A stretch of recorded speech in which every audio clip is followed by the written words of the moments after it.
Welcome in part 2.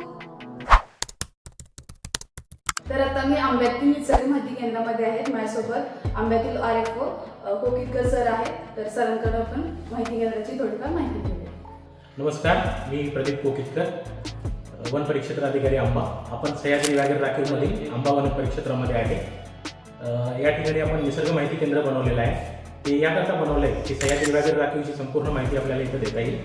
Sahyadri व्याघ्र राखीव हा चांदोली राष्ट्रीय उद्यान व कोयना अभयारण्य यांचं मिळून झालेलं आहे. सदर व्याघ्र राखीवमध्ये जी काही जैवविविधता आहे, प्लॅन्टची डायव्हर्सिटी आहे, सस्तन प्राण्यांची आहे, बटरफ्लाय आहे, मॅमल्स आहे, बर्ड्स आहे, वेगवेगळे कीटक आहेत, जे काय प्रकाश देणारी बुरशी आहे त्याची सुद्धा आपण इथं प्रतिकृती तयार केलेली आहे, जी अंधारामध्ये चमकते.